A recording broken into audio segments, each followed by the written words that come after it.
Quarter 4 and year-end report. Welcome, Sean.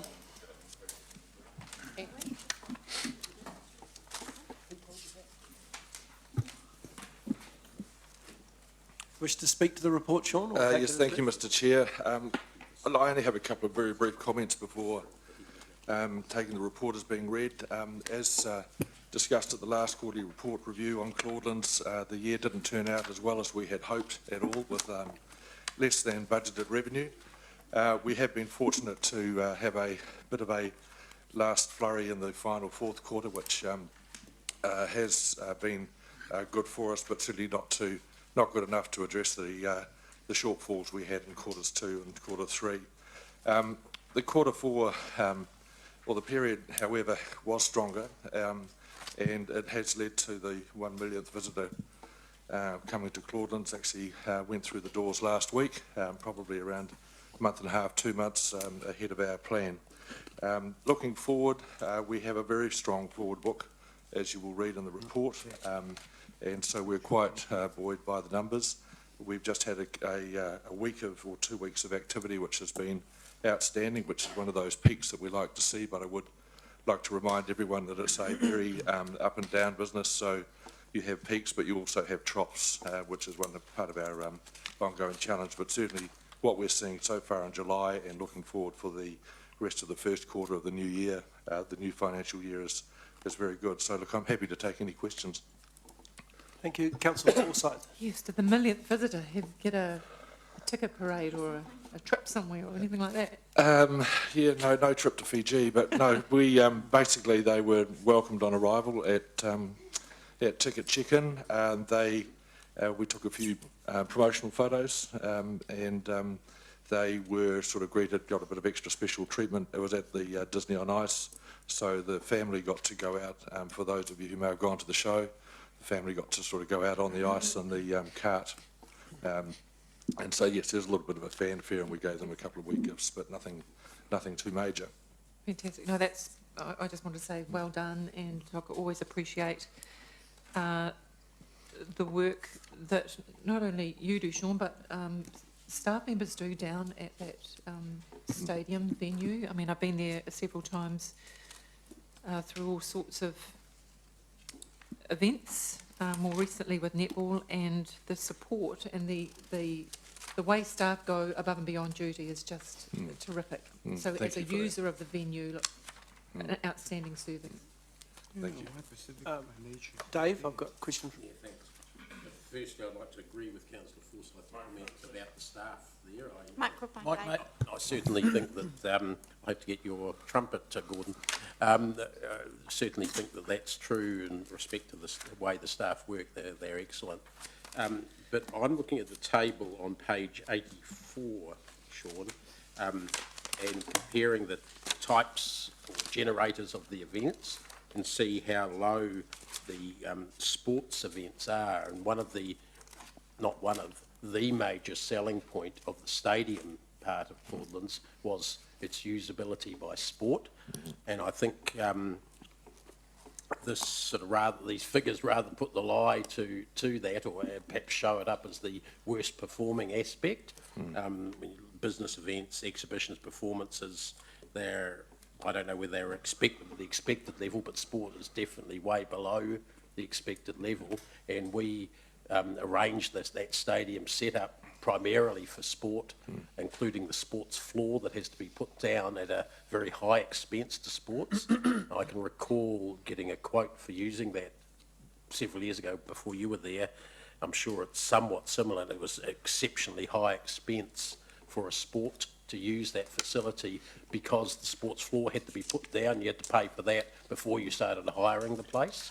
I don't know whether or staff have had a chance to have a look at whether there's any way of addressing that sort of issue, the cost to sports, keeping them away from using it. Yes, thank you. It's a very good comment. Yes, my understanding was that the expectation of sports use in the arena was to be much higher. We have, as I reported previously around council here, we have had a change in the mix of the type of business that was originally envisaged. So I've talked previously about sport being lower than expected, and also exhibition being lower than expected. And they are the two segments of our market that actually drive the high number of attendees. Conversely, however, the performance is getting stronger, but also the business events in particular has really has grown very well. And although we've had a bad year just gone, it did replace a lot of the shortfall we have. With regards to the court service, the netball court service, I can tell you that we are at the stage now, having had more experience with the floor, of being able to put it down much more efficiently than we had been in the early days when Claudelands was first opened.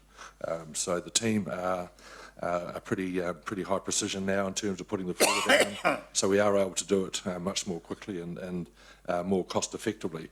That said, it is still quite an expensive venue, as are any venues of that type that sports face around the country to use. We certainly do our best to come up with the right package in terms of our commercial agreements with the various sports codes.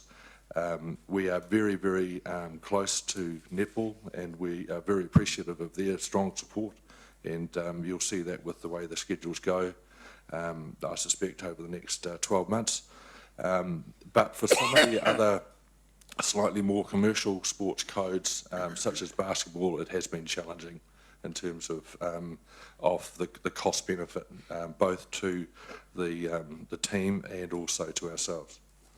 Just further to that aspect, I recall that the Pascal Street Stadium in Palmerston North, which is used in a similar way to the way Claudelands is here, though not as purpose-built, they had a sports floor that had to be put down, laid out for each sporting event in there.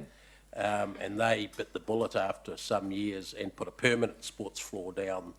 I'm not sure whether there's been any consideration as to the cost effectiveness of that in terms of, and the number of extra hires might accrue as a result.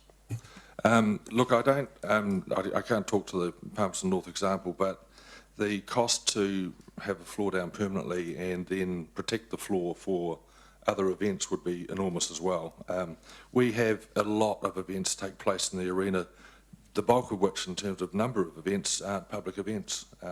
And so the cost for us to protect the floor for the amount of use that we get in the arena would be pretty high.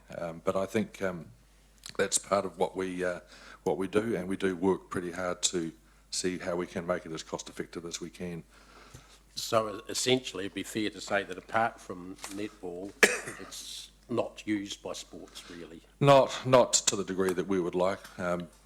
Basketball has not been as strong as we'd hoped, but that is quite a bit more commercial. And once again, the community use of the court doesn't always necessarily suit basketball at a lower level of the competition. But we would like to see more. Please be assured we're doing our best to get what we can, no different to what we do with both stadiums or FMG Stadium, Waikato in particular. We're always looking for other opportunities to extend the number of sporting events and widen the sporting codes that are using it. We've got a pitch in at the moment for Claudelands for a futsal tournament, to give you an example of the sort of things we do try to chase. Excuse me. Sorry, Sean, what sort of tournament was it? Futsal, it's a FIFA. It's that? It's indoor soccer. Oh, Little soccer, yeah. not the thing we're seeing on the Olympics at the moment. No. It's handball. Okay, I've got Councillor O'Leary next and then Councillor Mallett. Just following on from Councillor McPherson's question, what's the barrier for the more community sports or regional sports or school sports of using? Is it cost? Look, it's primarily cost, but to be fair, it's also it's a huge arena. It's a big room, and quite often for a lot of the community use of that particular facility, it's not actually necessarily always that conducive for that type of event that's taking place, because it is so big. It's a bit like going to FMG Stadium when there's only 300 people there to watch a game. It just doesn't quite sort of feel right. And so I think quite often when we have spoken to community groups, it's not quite the right fit as a venue in any case, unless they expect to get big numbers. We've had examples, however, where community-type events that would traditionally stay away from Claudelands have actually started to come to Claudelands, and Kapahaka is a particularly good example of that, where they've always had a feeling and a view that they're only a certain size in terms to have a certain size of audience, and have always wanted a smaller venue and more affordable venue, obviously. However, there's been a number of instances where Kapahaka has come to Claudelands extremely successfully. The organisations, which are very much community-based, have found that, in actual fact, they can get the numbers, and as a result of going to a bigger venue. So it's something that we just keep chipping away at. Do you think then, Sean, if cost wasn't a barrier though, because it's a great atmosphere when you're in there, Yeah. do you think if cost wasn't a barrier, regardless of numbers, would they use it, would community groups use it more, or does that then impact too much on our bottom line? It's a balance. I think if cost wasn't a barrier, yes, we would get more use. But there are costs that are not our costs that organisers would have to face by being in our venue at times that they wouldn't necessarily have to face elsewhere.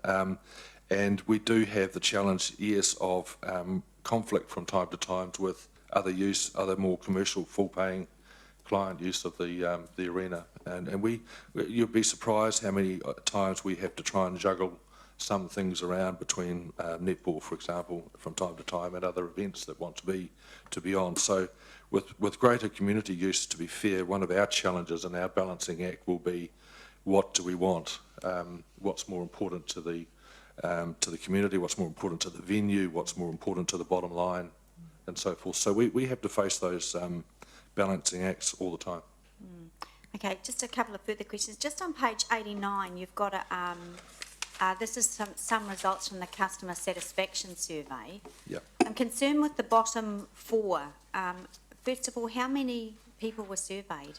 Oh, look, I'm sorry, I don't know, I okay. can't answer that question. It is a survey that is of a range of events that take place, but it's by no means everything. No, okay. But look, as I said, I'm concerned with the bottom four, which all relate to food. And of course, we've got a contract with the supplier there. And for as long as I can remember, there have been complaints around the price of food, the quality of food, and the range of food on offer. And I kind of tar a little bit the same brush of these concerns with what's offered at the stadium as well, but we're not talking about that. So I just have some questions around that contract, because again, I mean, this will be affecting if people going to the venue, and like we're all human, a lot of the enjoyment of attending these things is the food and beverage and, you know, the hospitality side of it. And we get revenue from this. So if this is impacting on, or this will be, in my opinion, impacting on the overall experience of event goers to Claudelands, how long have we got for that contract to go? Well, first of all, if I could just step back a little bit, the survey results, to be honest, I'm actually very pleased with. They're not that bad, and especially if you consider the sort of views that people have of food service at other major arena venues around the country.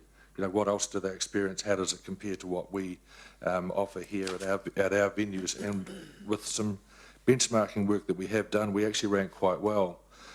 We rank quite well in terms of price, and I foolishly ordered a bowl of fries at an establishment last night before going to the theatre, not Claudelands, and it probably cost me $4 more than what I would have paid at Claudelands. So I guess it's quite often just that mix of the different types of activities and the different types of audience or attendees you get and how they feel about the price of things. I can tell you now that we get rave reviews from our business event customers on our food service. I've experienced that side of it. Yeah, and I think it is just matching people's expectations with what is actually feasible and viable and affordable to deliver through there. In terms of the contract, we have a very, very long-term contract with the current suppliers, and that has a automatic right of renewal that the catering company can exercise. Oh, And another one? that automatic right of renewal is happening next year, in June, July next year. But they have the ability to, under the terms of the contract, to renew that at their discretion. And I would add, however, that the scale and size of the contract arrangement for the food and beverage or the hospitality provision at a venue like Claudelands across the board, across all of its various areas, is big.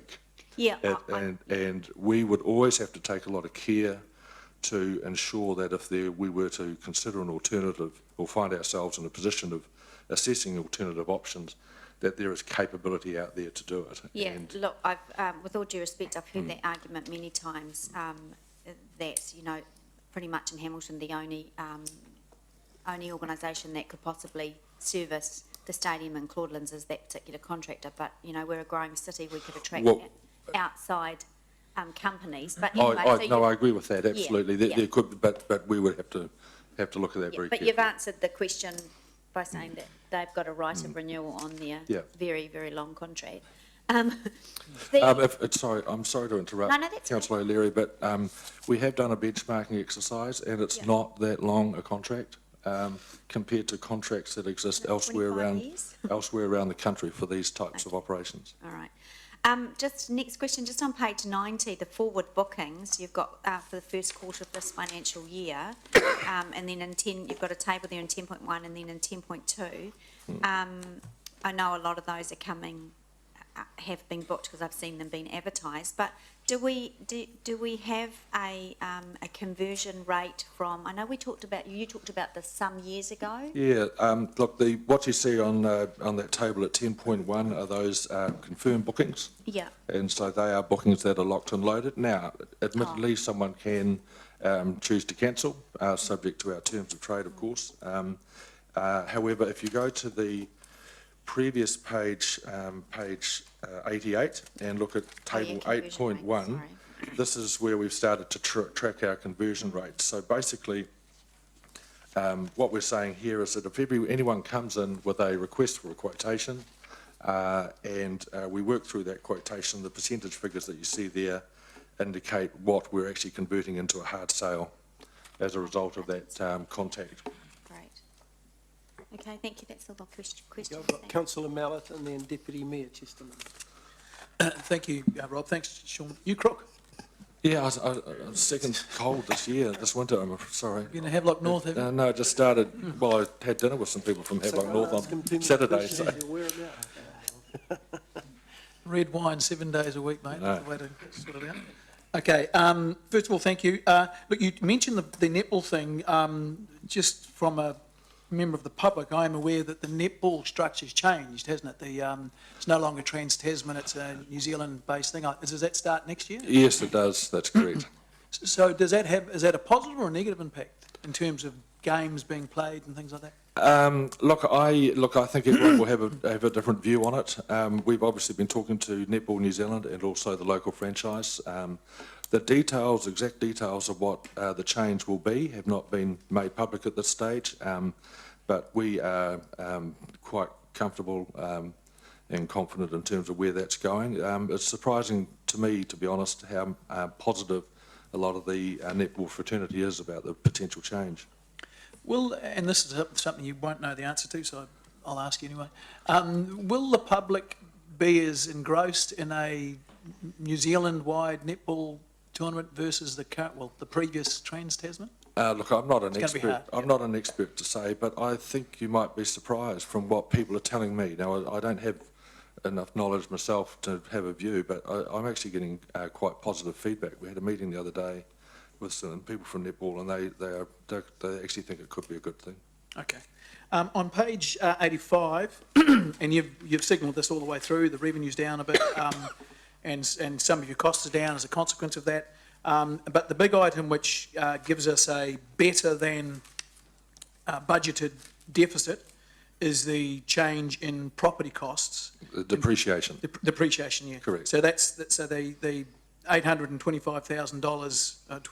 That's $825,000, isn't it? That plus the this year's deficit equals exactly the the budgeted deficit. So that accounts for your entire better than expected Yes, deficit. that's right. Yeah, But okay. but the work for Oh, us, sorry, I guess my point is, have you got any idea, or, so that's a one, just, I'm an accountant, I know, but I can't quite figure this one out. That won't happen next year then, no way? no, not necessarily. I'm not sure how the new year's depreciation setting is going, but look, we've never tried to hide behind the depreciation advantage that we've had. For me, I actually look at our operating Yep. performance in terms of what controllable revenue and expenditure I have. We didn't quite hit it 100%, but we got very, very close to offsetting the shortfall in revenue through our operating expenditure. So, Okay. So have you got any, so that's, the depreciation thing is because the people who look at these things have said that your building has got more life in it than we thought it had.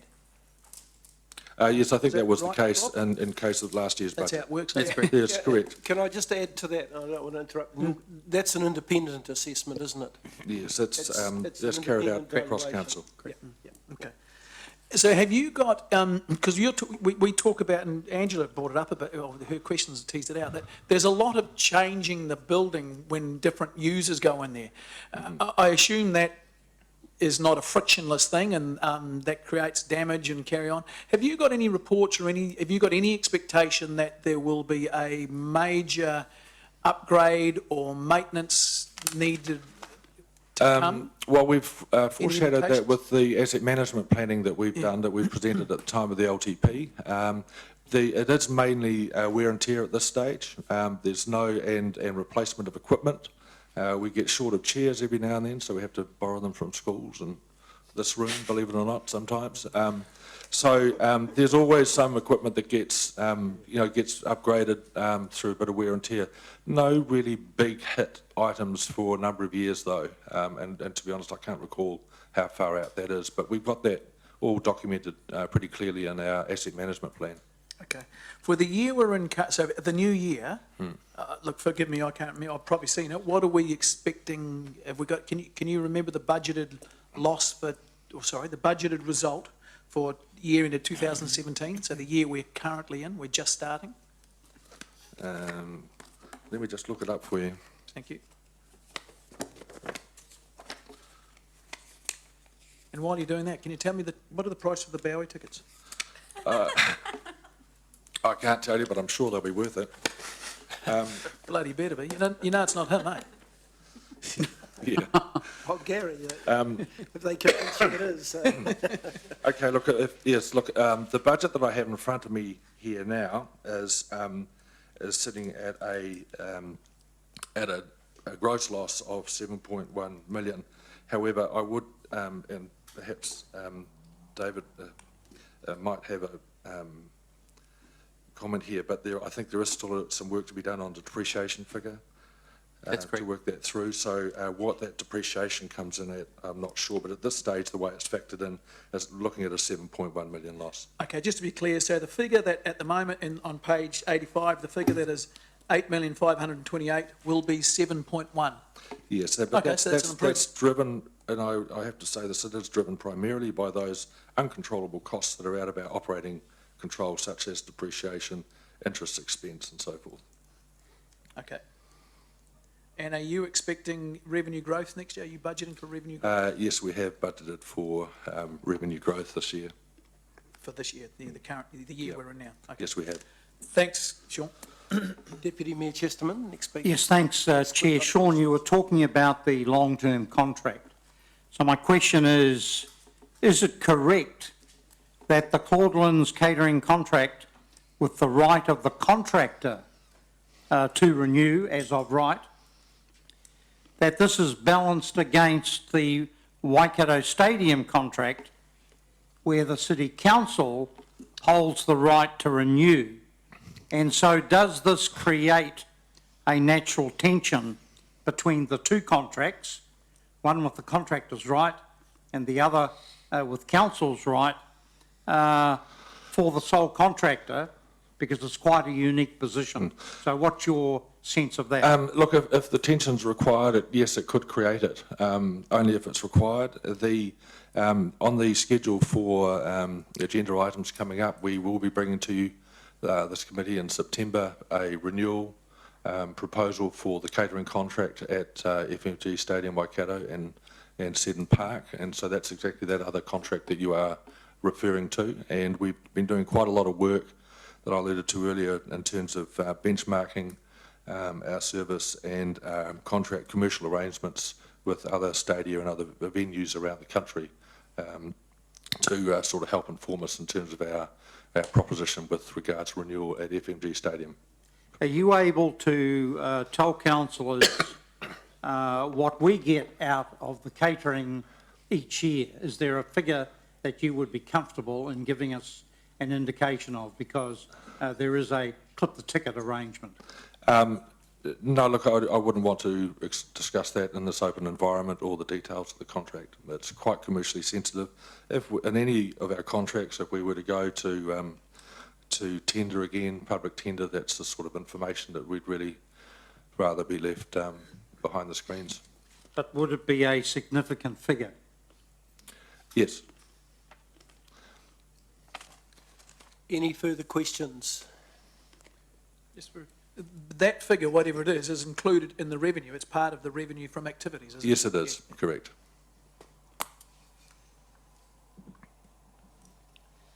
If there are no further questions, then I will move that the report be received, which is the recommendation from management in paragraph 7. Seconder, Deputy Mayor Chesterman. I don't wish to speak to the motion, but if anyone does, now's the opportune time to do so. I just want to make the observation that attending Claudelands is a real pleasure, and the variety of events, and in particular, Sean, with the acknowledgement of the 1 millionth ticketed person, was, I think, a very good highlight. I've never heard anyone who's gone to an event there complain. Any other speakers? All right, we'll put this to the vote. Those in favour, please say aye. Aye. Against? Carried. Thank you. Thanks, Sean. Next item is item 8, which is the External Funding Subcommittee Triennial Report. Welcome, Andy. Welcome, Lance. Kia ora, councillors. We take the report as read, happy to answer any questions that you might have. Just probably just one thing, Mr. Chairman, is just the draw your attention to the dashboard really on page 93, and just the sums of money that have been achieved over this triennium, which is sort of in the bottom left-hand corner in that table there, just showing that it's been significant, and in point 11 it says that $9.4 million has been raised. Thank you. I've got Councillor McPherson and Councillor O'Leary. Thanks. Apart from the Urban Cycleway Fund in point 12 and again in the dashboard, you don't specify which funds the money actually came from. You do break them down to area in the table, in the page 93 table. I'm concerned, as I always have been, with this approach by council that this draws funds away from the community. I'd be interested to know which local funding trusts and gaming societies gave grants for what events. I certainly support us hitting up central government as much as possible for all possible things, and the regional council, etc. like that. My issue is with where we compete with much smaller local community organisations. I'm not saying that's council's intention either to necessarily to compete, but I'm saying it's inevitable. Is it possible to get those? Are they public? Who's given the grants? They will be. Yes, so we can circulate a table if you like. That's fine. There's a little bit of it, Councillor McPherson, in the next item under the Hamilton Gardens one, but Sure. which shows where the 4.1 million has come from there. But for all those projects, we're happy to just put together a wider table and circulate that where it came from. So Thanks. yeah, So we'll do that as an action item. yeah, Yep. we'll do that offline before the end of in the next few weeks. So it's Yep, not a thank problem. you. Sorry, Councillor O'Leary, you were next. Thank you. Councillor McPherson just covered off one question that I had. Page 93 is a bit telling, isn't it? The little orange slither of where funding's come from? It's quite small, the orange slither. 0%. Yes. That's Is that $1,500? That's thousands of dollars, isn't it? Sure. Or is that 1.5 million? Not the latter. It's a $5 $1,500. tax deduction. It's $1,500. The last of the big spenders. That's, so Did they ask for a receipt? 1,500 is excellent, excellent. Can I just say you need to be a little bit careful because we do get project watershed money as well for a number of our restoration projects. Hang on, they're required to dish that out to Yeah. groups like ours. Yeah. They can't keep that themselves. Or Absolutely, but there's no choice if it's raised in so Hamilton. that's why we haven't included that in here. It's like, No. this is about grants. So, yeah. And these are going to the subcommittee. I completely understand that. I'm Yep. just pointing out that that slither's quite small. Just a question on how do projects and out of plans and strategies, because these are all, have all come from plans that this council has done, how do they get into the process of going? Who chooses how they get to the external funding subcommittee? How does that work?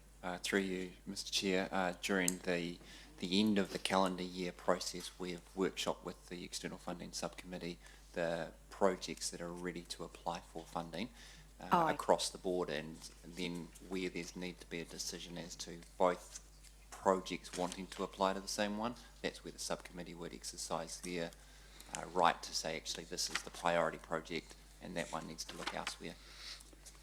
So essentially, the subcommittee worked through what are the projects coming out of key strategic plans, council priorities essentially, and then they prioritise where the applications are made. So if you see on the right-hand side of the dashboard, there's projects such as cycleways, Hamilton Gardens, and playgrounds. So things that are coming out like the playground strategy and that sort of thing. So there's actually prioritisation done by the subcommittee in line with council priorities. So how does council prioritise those plans though? Because I'm looking at this thinking, well, there's the Frankton plan that we've had for a while. There's the Hamilton East plan that we have just accepted. There's the Doggies plan that we've had for a really long time. So how does the organisation respond to all of, I know we've got the Hamilton plan that sits up here, but then we've got all sorts of other plans that sit under it. So the Hamilton Is it- plan's is it the a key, dollar? the key Yeah. driver. Yeah, So it's the ones which are probably the more headline projects, which councils work through.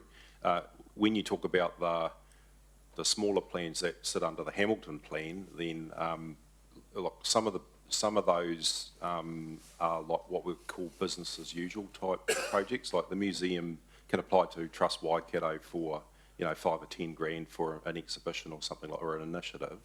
So there's business as usual projects, so they float through. But then the key ones, like for the Hamilton Gardens development project to go to lotteries, obviously that's, you know, that's one of the key 10 priorities in the Hamilton plan. So those ones float to the top, and then the subcommittee actually make those decisions from there. is this, oh no, it's all right, there'll be a new council, they may not choose not to have an external funding subcommittee. Okay, yep, thank you. So can I just follow on from that question? So where would, and I'm using an example here, I think it was Rotary or Lions who set up the barbecue down at Days Park there. That's not really a fundraising event, is it? Because they, that wasn't a funding event because they supplied and installed it, is that? They came to us, so that's more of a... Right, so we don't record that in this part here, that is simply an asset that pops up, I do believe, through you, Chair, that is captured in here. Is it? But in terms of the prioritisation, if we were to, as council, recommend what do we go to Rotary for, that may have fallen down the list a little bit over Hamilton Gardens project. But in that situation, they approached us, and therefore that is to captured do that there. specific Yeah. project? Okay, Yes. okay, so the value of it ends up in this report here, That's correct. but it wasn't really funding that we went out and requested, That's correct. as And I think- we did with the lotteries Yeah. and with the, and I with the think this cycle. whole process in establishing those relationships is that, you know, you end up with a two-way conversation going on, and there is some flexibility in it because some of the groups will have a particular view on something, and a particular, niche that they want to work with. To be fair, a lot of those are probably the lower end of their funding required compared to, say, the Hamilton Gardens Development Project, which is obviously at the higher end. Right, are there any further questions from any elected members? All right, well, the motion is that the report be received. Do I have I'll a? move. I'll move. Yep, thank you, and Councillor Toomans seconded. Oh. Is there is there any discussion on the motion? Right. Yes. I just want to Councillor say, congratulate the work that the subcommittee has done, although I'd like to see, a couple of doggy things in there. I've been going on about that damn doggy plan for years. And it's so little. Try Claudeland's and Event there's Centre. 11,000 dogs in the city and 25,000 odd people in those families that own those 11,000 doggies.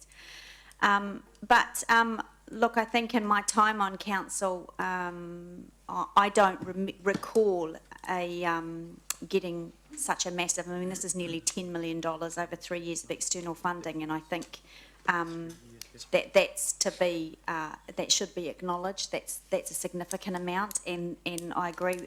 Councillor McPherson mentioned around central government, and I think that's fantastic, and I think that the subcommittee's done a great job. I would like to see more regional funding come through, and as Councillor Gallagher rightly points out, a lot of these things are regional facilities. The Hamilton Gardens is certainly a regional facility.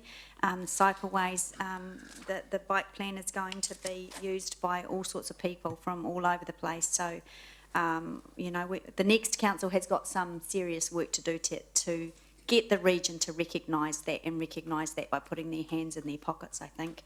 But congratulations to the subcommittee and to Councillor Forsyth for chairing. I think it's a great job. Thank you. Thank you.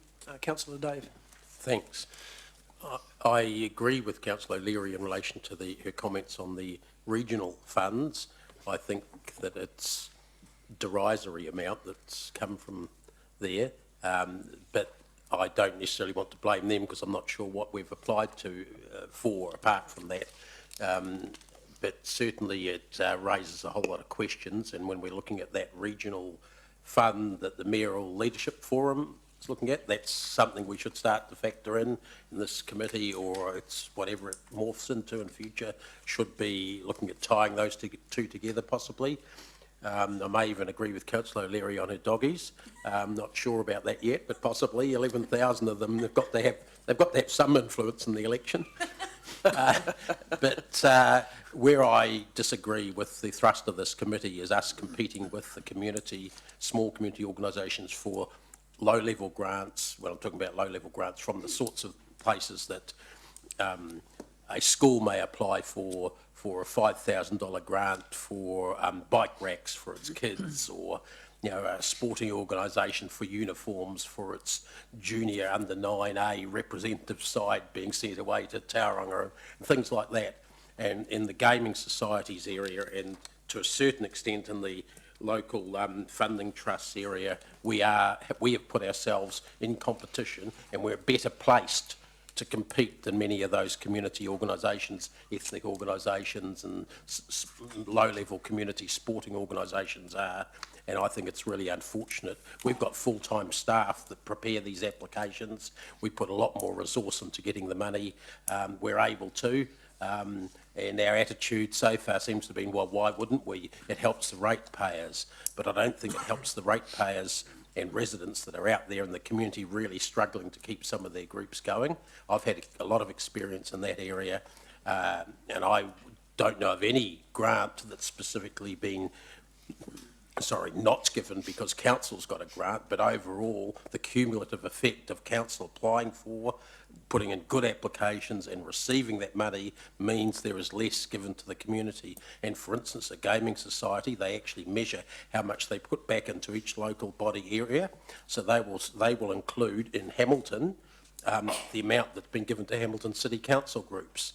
But is that money that we could have got from elsewhere, that we could have got out of our general budgets? I don't think we've looked at that. We've just looked at maximising how much we can bring in from these outside groups, not thinking about the effect that that'll have on others. So I've got some big doubts in that side of this work. Thank you. Deputy Mayor. Yes, thanks. Look, I've enjoyed being part of this subcommittee under Margaret's chairing, along with the Mayor Julie Hardacre. And I disagree with Councillor McPherson on the basis that we are competing with the community groups. The projects that we put forward are major projects. This is not about $2,500 here or $5,000 or $10,000 even. 1,500? I can't even answer where that's come from, probably for lunch. So we have been very successful over the last 3 years in raising a significant sum of money for major projects. And look, Councillor McPherson makes the point about professional applications, and that's what I wanted to talk about.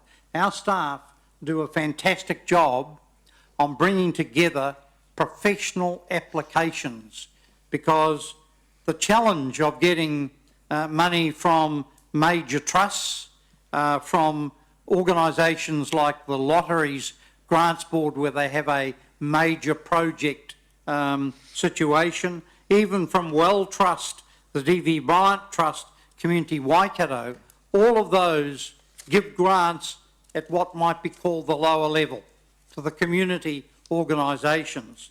But they also have a high level of grants for major projects that will make a difference in the community.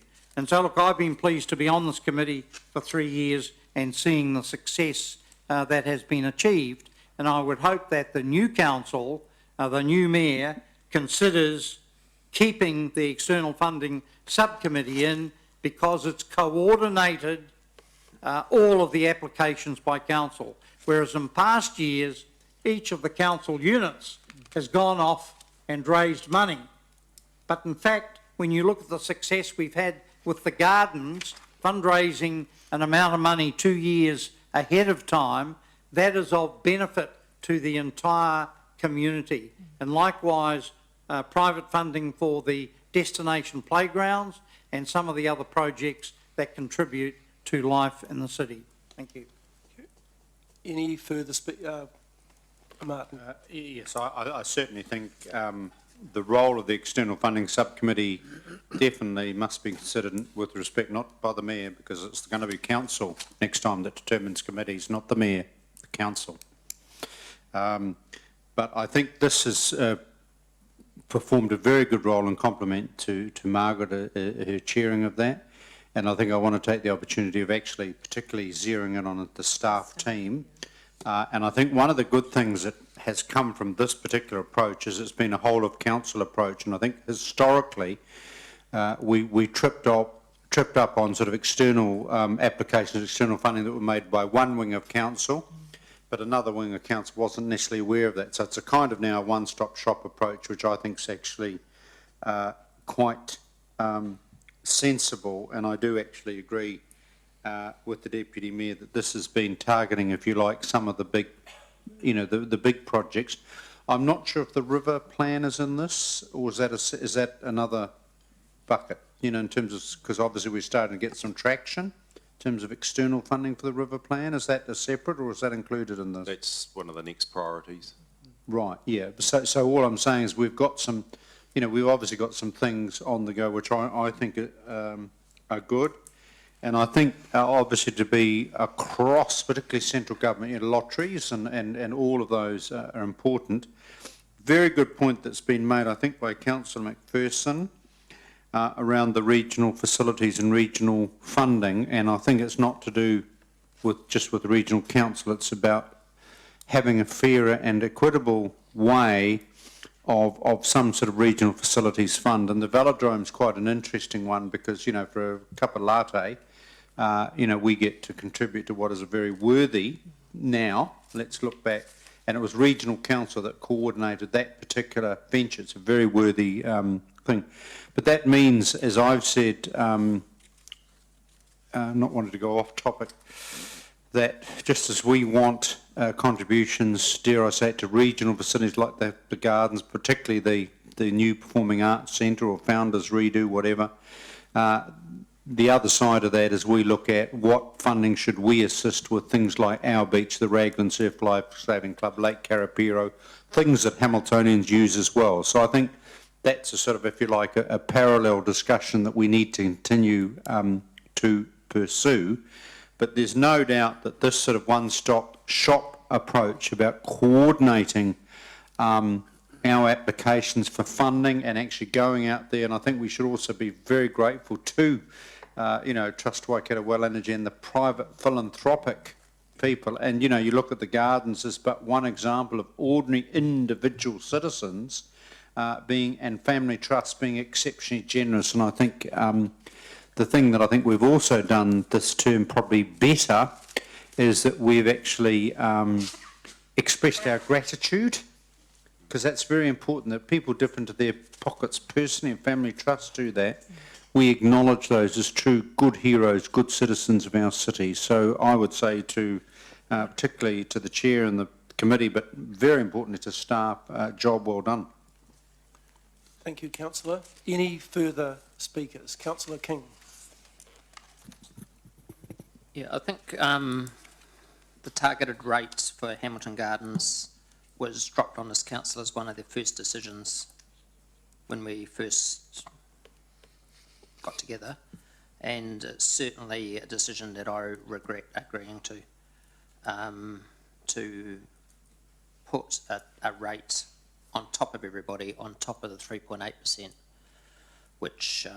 Where's the relevance of this discussion in respect to the External Funding Committee? That's exactly why we were able to raise the money, because we had our own pool of money set aside and we were trying to match.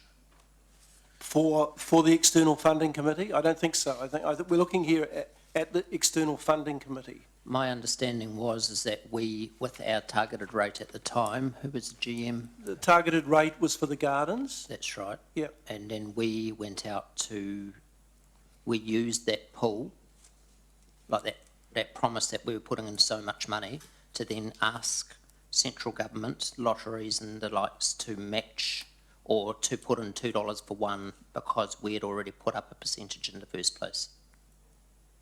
Now, I don't see but I don't see the relevance of the targeted rate to this particular report. We would never have been able to get But money you've off lotteries in the first you've said place that. Would you like to if continue? it wasn't for the fact that we had a targeted rate. For one project, yeah. That's right. So that's where the relevance is. Thank you. So, Chair, just to clarify, these major funding organisations generally require an authority, an entity to provide its own money before it will support it. One of the rules. So it's not about us getting the money and then going to those organisations saying, well, we've raised 2 million, you now need to match that with 4 million. Doesn't happen that way. Works the other way around. Are you going to continue, Councillor King? Thank you. So I regret agreeing to that targeted rate when many of us around this table had said in the last elections that we wouldn't increase rates above 3.8%, and this is a clear breach of what we'd said, what some members had said during the lead up to the election, and it's what I'd bought into as well, that 3.8% would be the cap, which has ended up not being the case. I understand having an external subcommittee to raise central government money. Going back to that targeted rate, that money could have come from rates. It didn't have to come from a targeted rate on top of the 3.8%.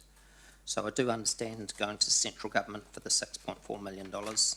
I do understand donations and sponsorship, and regional council, of course, putting in, as they have.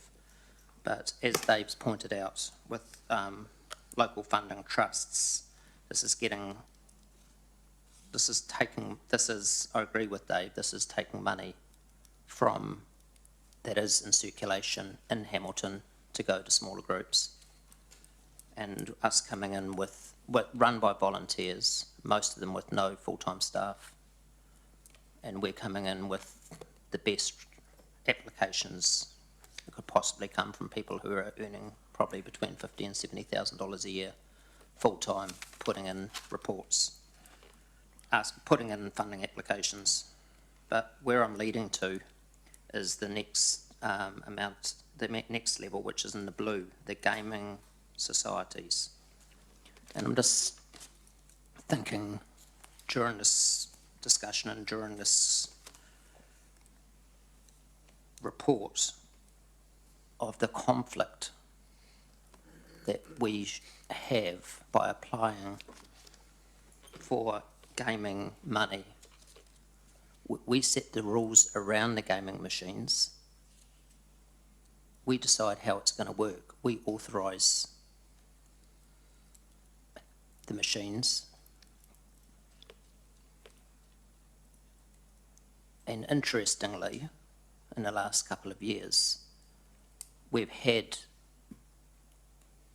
looked at the whole sinking lid policy and ended up bringing in a less permissive sinking lid than we had before while we're taking their money. Surely this is a clear conflict of interest. So I do agree with Gordon that having an external funding committee is a good idea, but I think that we need to be not including local funding trusts, but certainly, to me, there is no question there's a conflict with the gaming societies. And interestingly, what some members around this table have been pushing for of far looser rules around the sinking lid policy that's come out since we've taken $345,000 off them.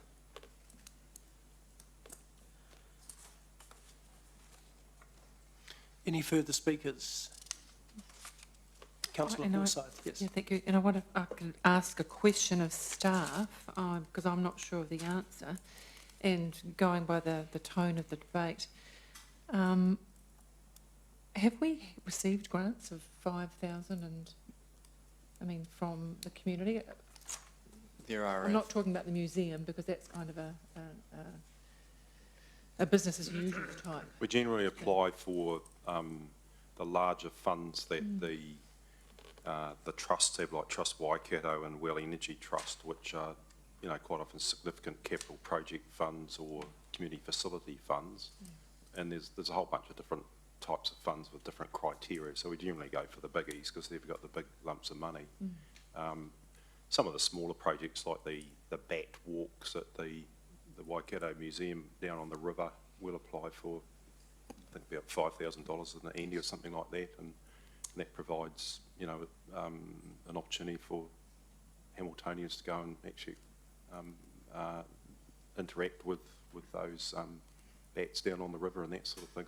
So generally we go for the larger sums, larger funds that are available rather than the smaller ones. Thank you. Sorry, just a question. Sorry, a question on that and follow up. When I asked for the list of the funds we'd received money from, could we have the amounts that we applied for and received? Yes. Thanks. Yeah. I think some of those funds, if I recall, down the smaller end were for getting buses to take kids to the museum from low decile schools. I remember that correctly. Smaller applications have definitely been via the museum and the libraries in terms of some of our matariki. Okay, yeah, which is good community stuff. Yeah, thank you.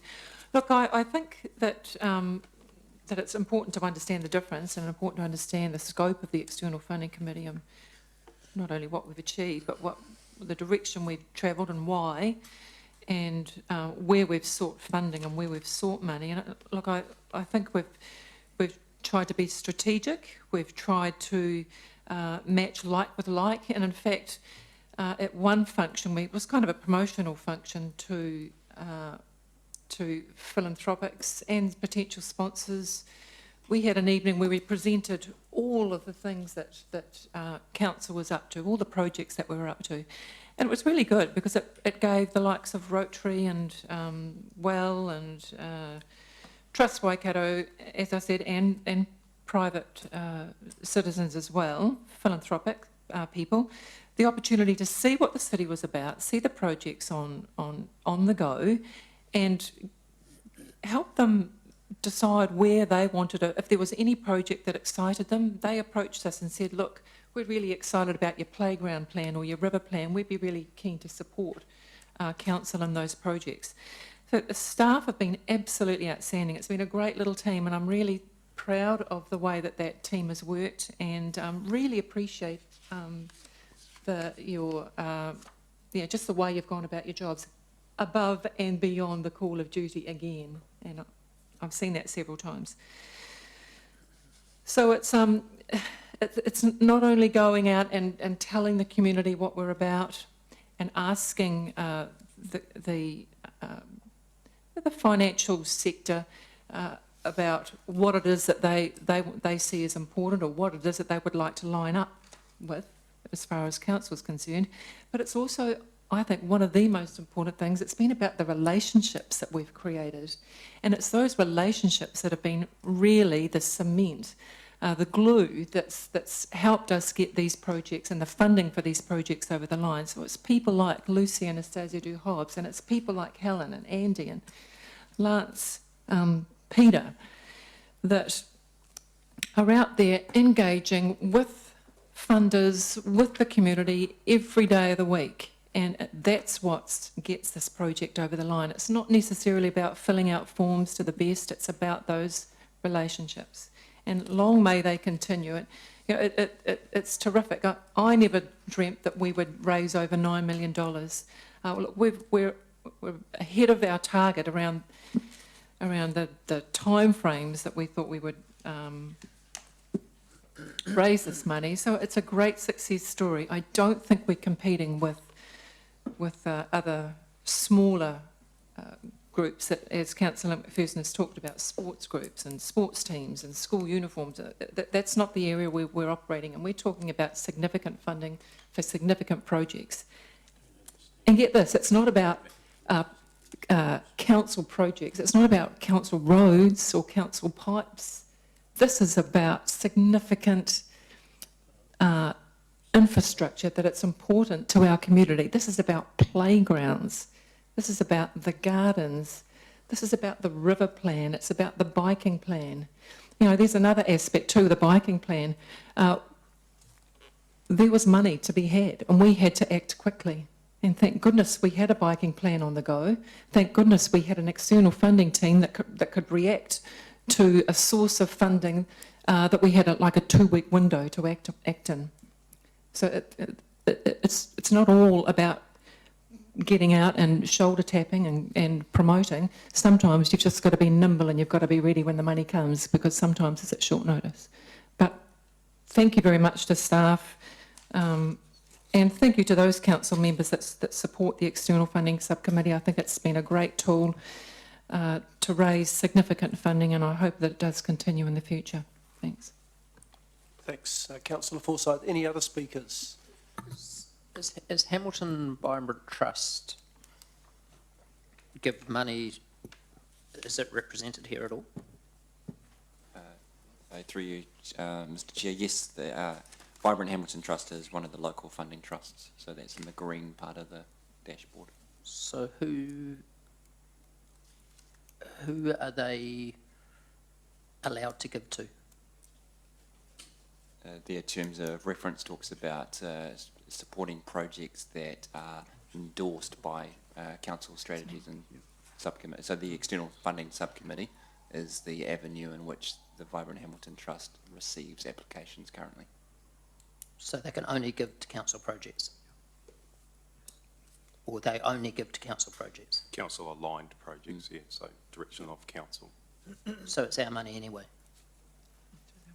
I'm not sure if it's our money, but I think the trustee specifies how it's given to We city. totally control it. city Any projects. outcome from it comes back to us?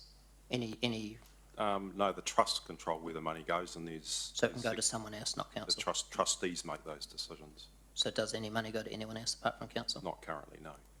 But does the scope allow them to give to anyone apart from council? While I've sat in this position, I have known of non-council trusts who have received money from Vibrant Hamilton Trust. but recently it's been council projects.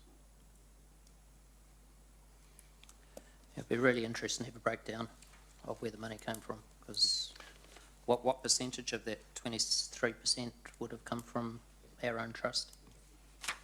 We'll get that in the list, won't we? We'll provide Well, that have you got information. any Yeah, I can't idea? tell Is you off it, the top of our head at the moment, so is it half of it? Is it most of it? Is it? I couldn't tell you that at the moment, so. Are there any further speakers in the debate? All right, well, we have the motion, which is that the report be received. Those in favour, please say aye. Aye. Against? Carried. The next item is item number 9, which is the Hamilton Gardens Development Project Progress Report. Welcome, Helen, welcome, Peter. Thank you, Mr Chair. Good afternoon, councillors. So, I'll take the report as read, but just overall, the project is still tracking positively, and the report outlines some of the key milestones achieved to date, and also provides some information on visitation and social media statistics, which we have seen increasing over the last 2 years. External fundraising is also tracking positively. That's been talked about a bit already. But we have, since the last report in April, achieved a further 670,000 in external fundraising from a range of sources, which are listed in the report also. A key purpose of this report today is to just discuss the playground, the destination playground at the Hamilton Gardens. This is a very uniquely designed playground. We're seeking approval today for an additional 206,000 to be fundraised through external sources. The reason for this is this playground was budgeted at around, we planned a budget of around 850,000. The tenders have all come in higher than this, partly due to increases in escalation costs, but mostly due to the very unique and bespoke nature of the playground. And we've got a bit of a PowerPoint here today just to show you what this playground design looks like. We've had very good feedback from both funders and the community. Some very, a lot of excitement has been generated around this. We've looked at it as a PGG and discussed rescoping some of the playground, but really what we're looking at, what we think is that the elements that are included are critical to the appeal and the attraction of this playground. So that is what we're seeking to do, is to just raise that fundraising target by 200,000. We've had very positive response in terms of funding achieved to date. We are confident that we could easily raise that additional amount to complete this project. So I'm just going to hand it over to Peter Segal, who is the creator behind the design of this project, but has worked with others as well. So Peter, if you'd like to kind of walk us through the concept. Well, I think you've seen the playground before, but it's got an outdoor theatre called the Jade Dragon Theatre that's been sponsored by Perry Trust. The local Rotary clubs have each sponsored one of those umbrellas where families can gather. There's a secret garden at the back, and the Friends are getting involved in that. And as Helen said, there's been a lot of interest from sponsors in this. It's just the difficulty of a quantity surveyor working out the costs before this project started, before it was all specified. And that's really why there's been some escalation in costs. Thanks, Peter. We've got some questions. Councillor McPherson. Yeah. What types of groups are you looking at going for funding for this? Trusts or grant organisations? Currently, we've a lot of the funders that we've achieved funding through, and it's not actually stated in the report, but we have got Well Energy and Trust Waikato, but the funds that we've applied to from them have been their capital grants. So we're really looking at the criteria and what matches. So we'd go, we've got applications in currently for capital funding rounds, and also our sponsorship program is really making some ground at the moment. So largely capital grants and sponsorship and donations. largely, you say. So are you planning to go to the pokey trusts? We have received funding from some of the gaming trusts, and our planning would include at this stage that we would continue to do that. Thanks. Councillor Mallett? Just a couple of things. When does the $10 targeted rate stop? The last, June 2018, that would be right. So it was 4 years from 2014 to I 28. thought it was 3 years. Was it 4 years? 4 years, Okay. yeah. And then on page 96, paragraph 14, I know Grassroots is a gambling trust. Is Brian Perry Charitable Trust the same? No, it's a private trust. Okay. Mm. Okay. Yep, cool. Thank you.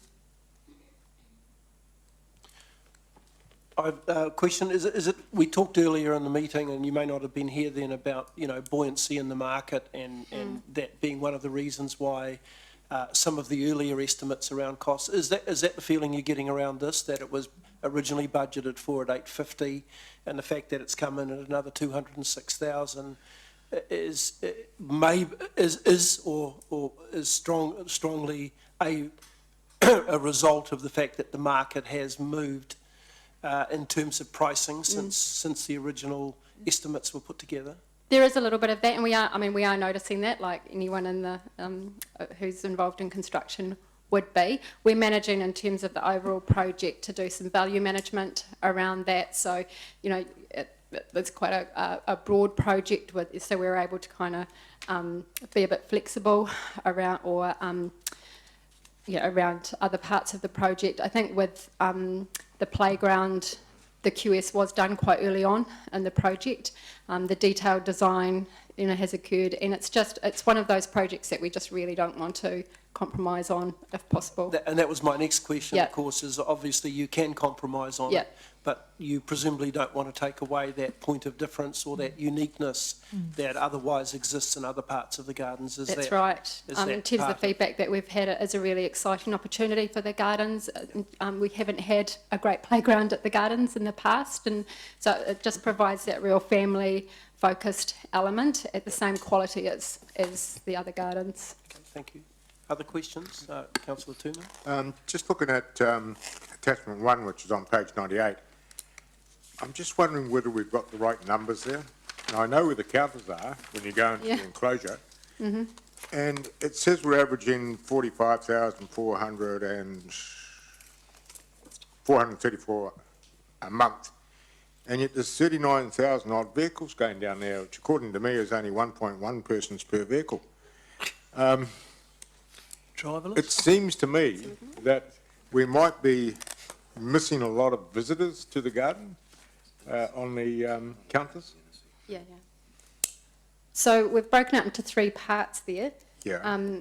The vehicles, they're a bit more difficult to measure in terms of actual numbers visiting. So how we break it up is we are able to manage to count the people visiting the enclosed sector, so those are the themed gardens, and we have a counter there, so we can get a very accurate count of visitors.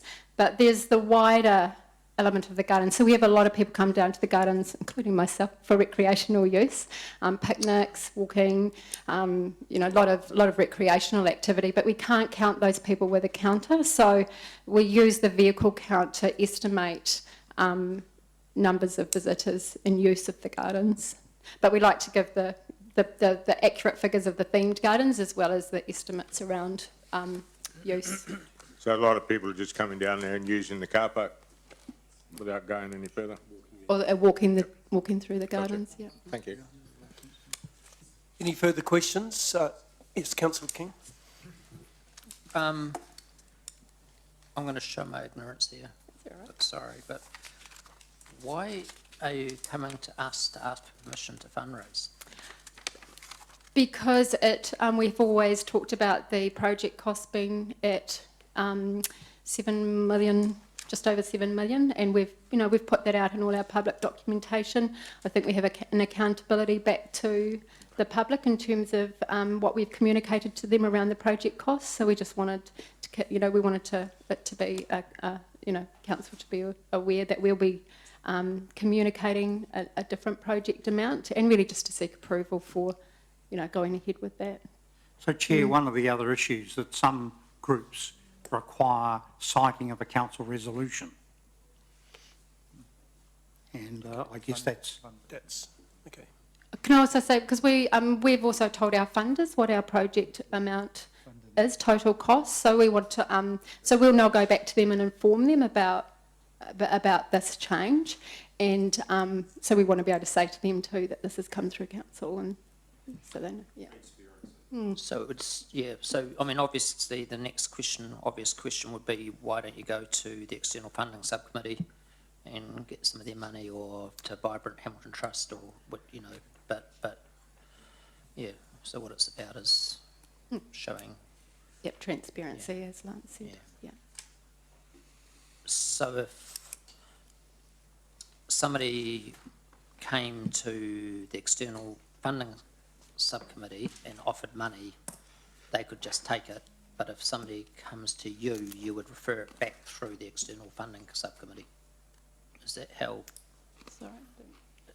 Can you ask that question again? Okay, if when the Braithwaite family came earlier this year and offered, or late last year, and offered $100,000 to Hamilton Gardens, they gave that and earmarked it. They gave that to the did they give that to the external funding subcommittee, who passed it on, or? The external funding subcommittee is just a delegation committee, so they can sign off funding applications and approve payments in. But if someone's making a donation, generally they'll make a donation through through the Friends or the Hamilton Gardens Development Trust, and that'll just come into our accounts. But that makes up a part of the total project cost. Yeah. Okay. Thank you. Further questions? All right, so Deputy Mayor has moved the recommendation from management, which is on page 94. Have a second? Happy to second. Thank you, Councillor Wilson. Is there any debate? Councillor Chesterman? Got to be quick off the mark. Deputy Mayor Chesterman, do you wish to speak to the motion? I really just wanted to comment, and correct me if I'm wrong, that this actually is about a unique piece of engineering in the gardens. And it's going to contribute to making this a huge success beyond the success that we're enjoying now. Yes. Thank you.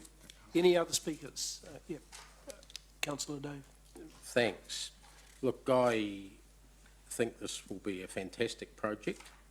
I think it's gone far and wide to get in funds that it needs. It's gone to 90% of the time, in my opinion, it's gone to the right place for the funds. My problem is the 10% of the time where it is directly in competition with small community and sporting organisations, exactly the same as the problem I raised under the last item.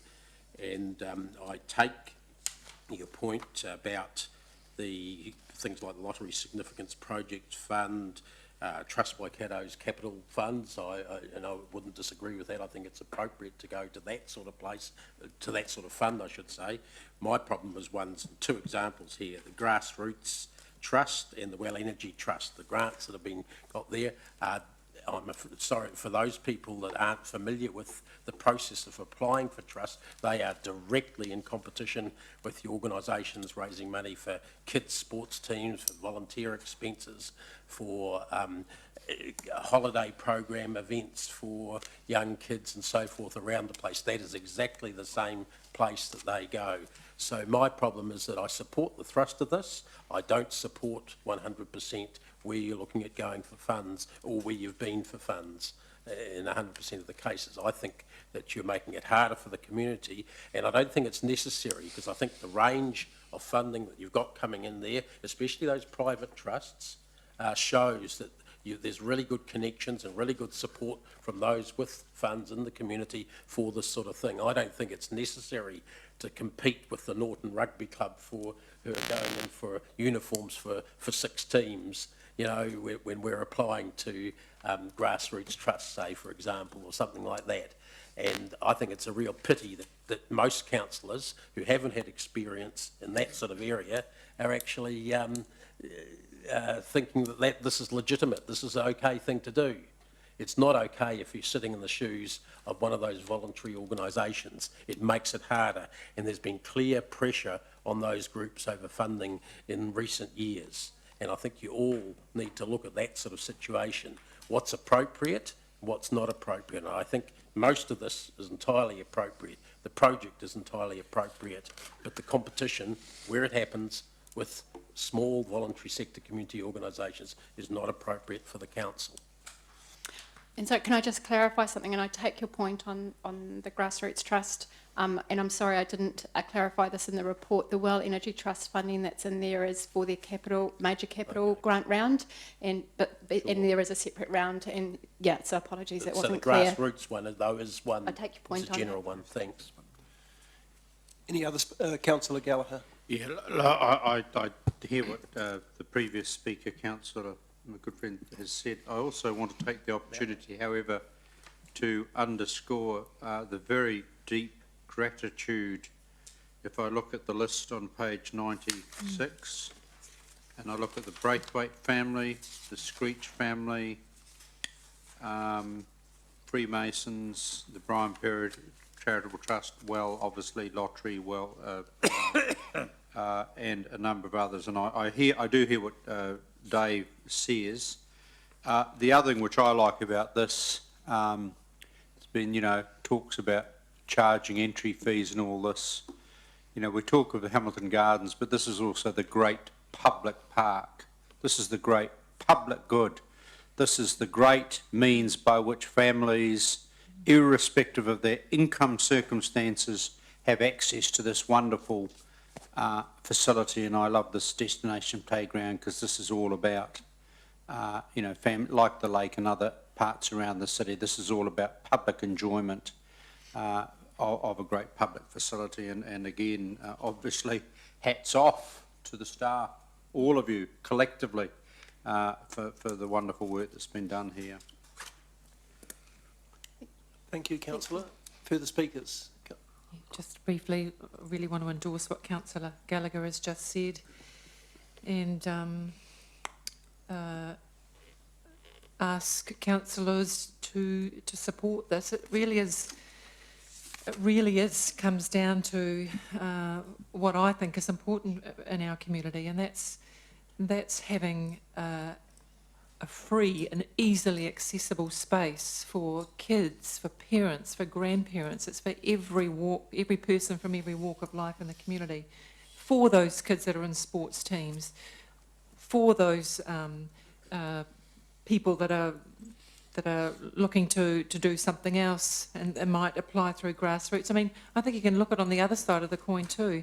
I mean, and I take Councillor McPherson's point, but also we need to look at ourselves too when we're voting around this council table about a sinking lid. I mean, on the one hand, we're saying, Councillor King's just brought it up before, on the one hand, we're saying, well, we make rules about what happens with gaming funding, and on the other hand, we're making decisions about, well, should we apply for funding or not? We need to think about that too as councillors when we're talking about gaming rules.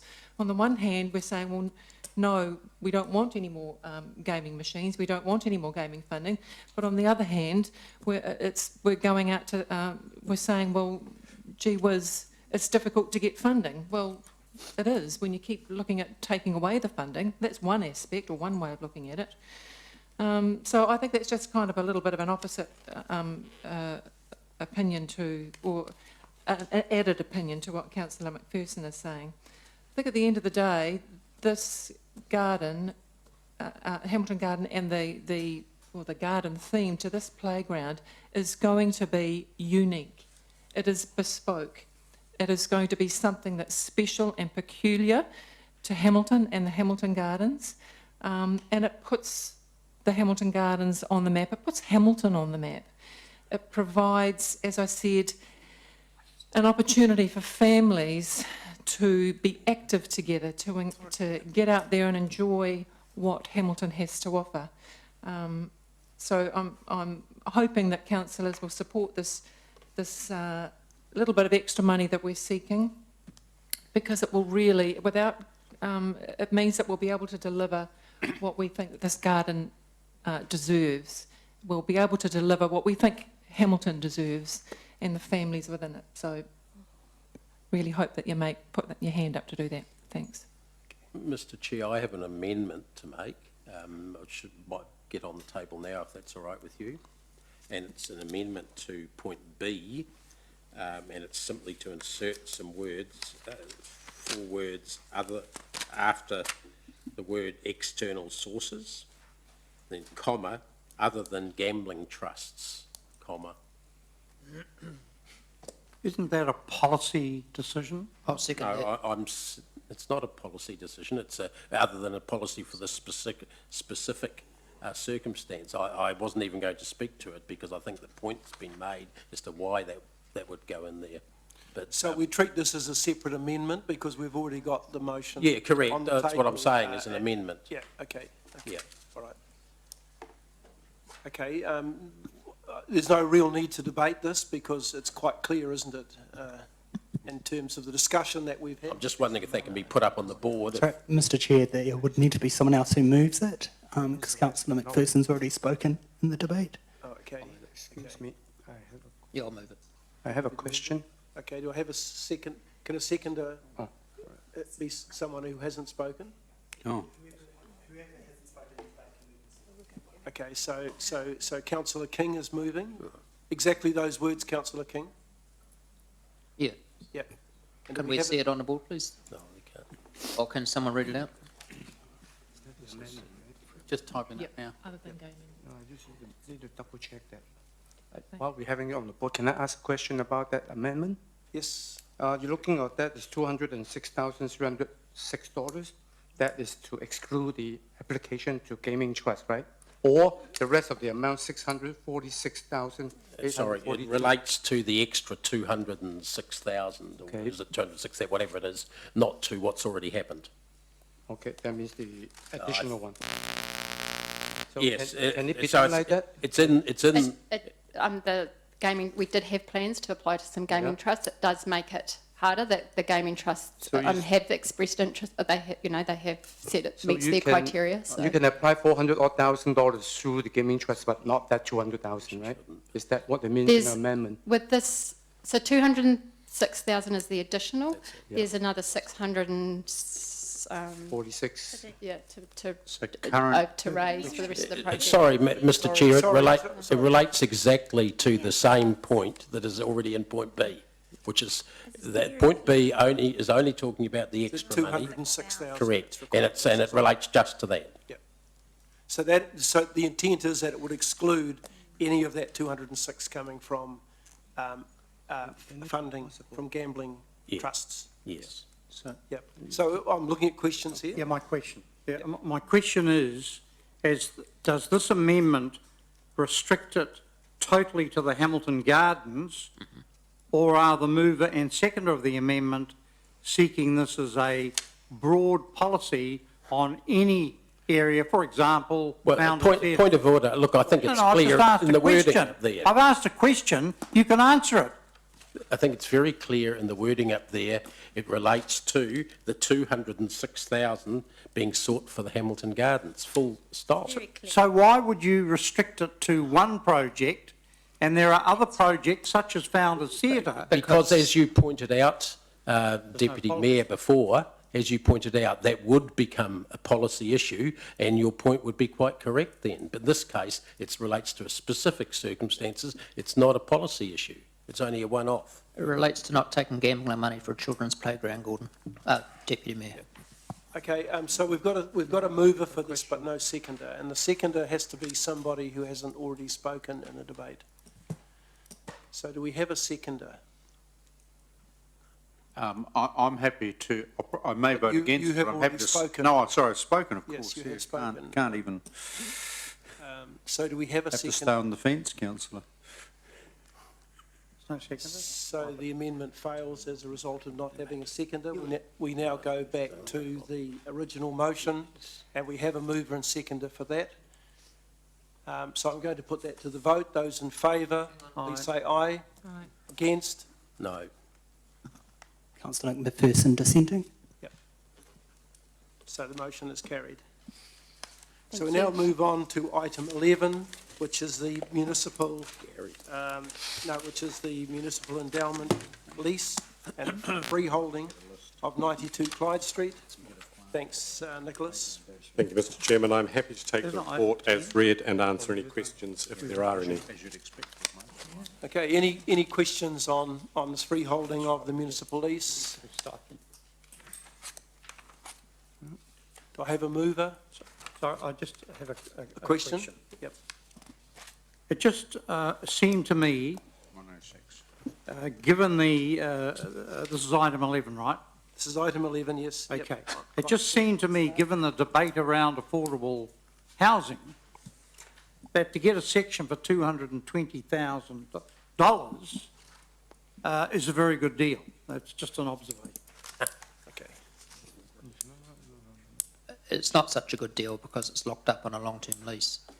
So there's a reason why it's valued at that price, Okay.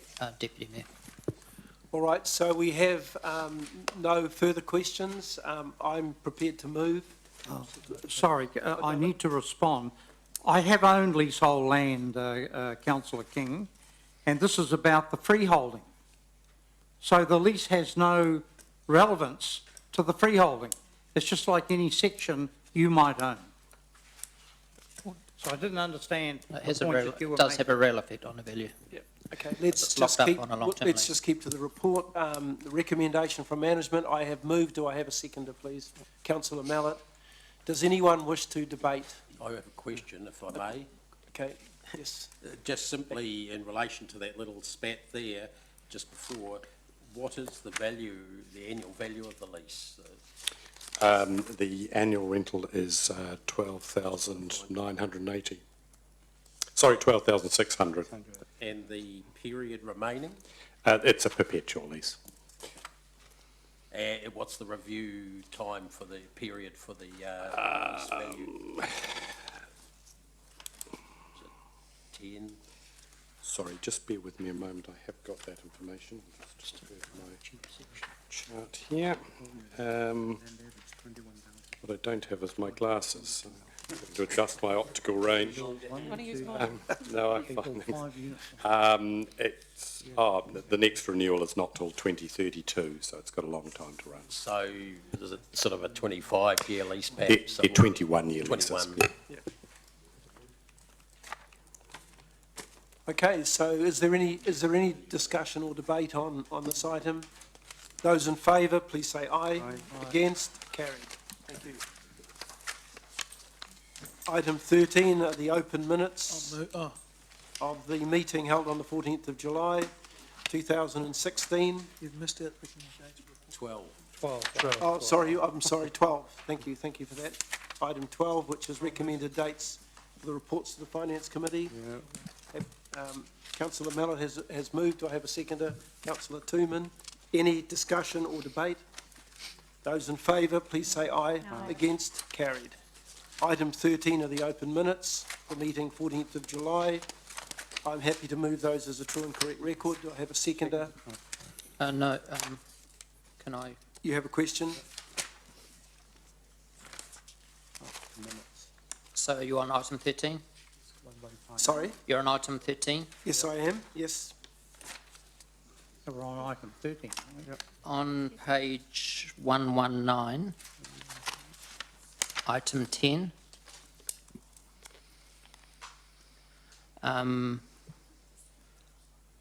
I recall Charlotte Isaac being asked,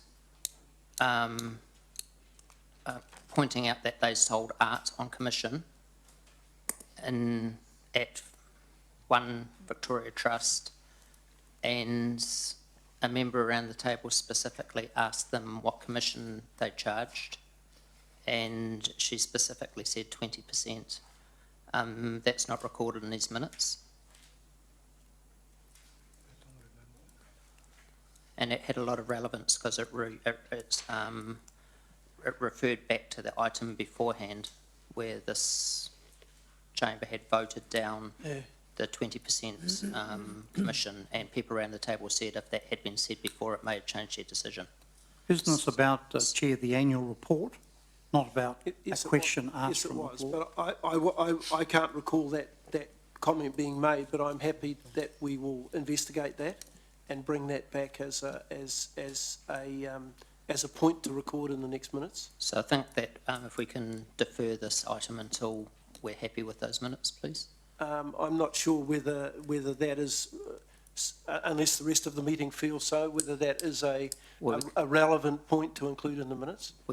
We can't vote through something that's not accurate, that had very real relevance on that meeting. And this isn't complete. These minutes aren't complete.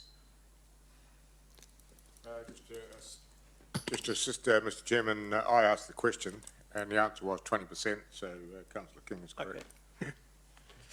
All right, well, if that's the wish of the meeting, I'm Councillor Mallett. And just another issue, so on the same item, the second paragraph, works were to start in January 2016. I'd overlooked this when I read it. And it's to do with their earthquake strengthening? Yep. Is that right? Was to start, yeah. 2016 is 6 months ago and it hasn't started. Should be 17. Should be 17, yeah. Okay, well, perhaps we'll get democracy to check on that. We could just simply make those amendments now that they've been agreed and confirm them as accurate. Okay, all right, well, I'm happy that, if happy around that commission rate, that we make those changes. I'm not sure whether we got the right year in there, because I do recall a comment being made that they had hoped to have started the earthquake work earlier, and it had been delayed for some reason. I can't quite remember the reason. That's right. So the January 16 may in fact have been correct. No, they wanted to start prior to year end, which is my understanding, and then they hadn't done that. Still fundraising. That's correct. Okay. And so that it was going to be. Okay, so it is 17. Okay, yeah.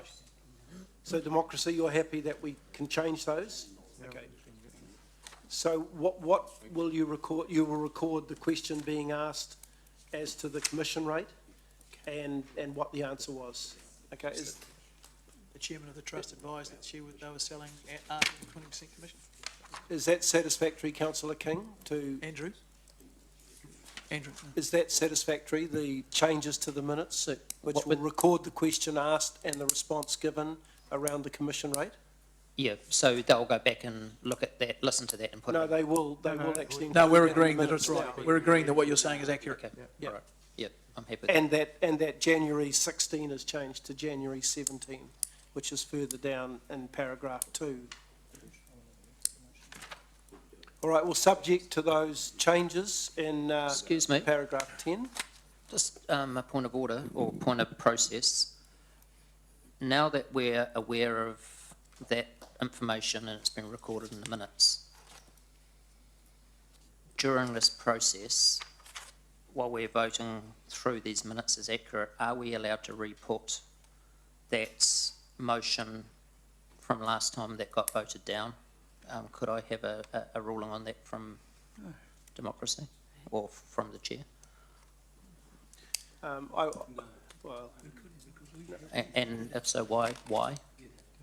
And Andrew, at the time, we actually had that, all that's happened is that information isn't recorded in the minutes, but we had that information in our brief. We had heard her say that, and we still decided not to vote down. No, we'd already voted it down in the item beforehand, and then the evidence came up, that information came through. So it came up subsequent. Yes.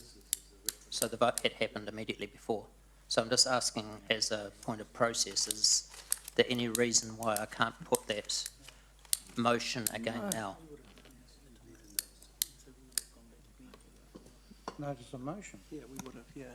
Mr. Chair, this item is in relation to the minutes and the accuracy of them. It's not in relation to that motion per se. If that motion wanted to be reconsidered, it would need to be done either by a report that's brought back to the committee or by way of a notice of motion to the committee or council. Absolutely. And I guess we could have, after having heard Charlotte's report, we could have then gone back and revisited the previous motion rather than taking it from the minutes. Thank you. Happy with that? Yep. Right, so subject to those changes in part 10, okay, well, yep, happy to move the, yep. Thank you, councillor Wilson. Any further discussion on the minutes? Those in favour, please say aye. Against, carried.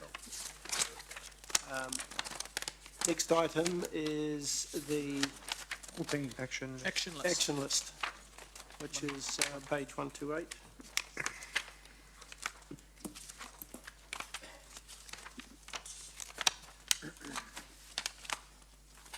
I'll move the report be received. Thank you. Deputy Mayor, have a seconder, please. The rail stuff, that's an S&P, isn't it? Question on the future proof of commuter rail. Is that right? I would have figured. Yeah, remember the discussions. The discussion that you and I. I could ask the chair of S&P, is it on the action list? It is in the regional operations roundup Yeah, report. all right, yes, that's it. which That's is all I coming need to up. know. Thanks, Angela, we'll pick that up. Thank So you. the Deputy Mayor has moved that the report be received. Do I have a seconder, please? Thank you. Councillor Young, any discussion or debate on the action list? Those in favour, please say aye. Against, carried. Next item is the resolution to exclude the public under section 48. I move. Do I have a seconder, Deputy Mayor? Those in favour, please say aye. Aye. Against, carried. Thank you.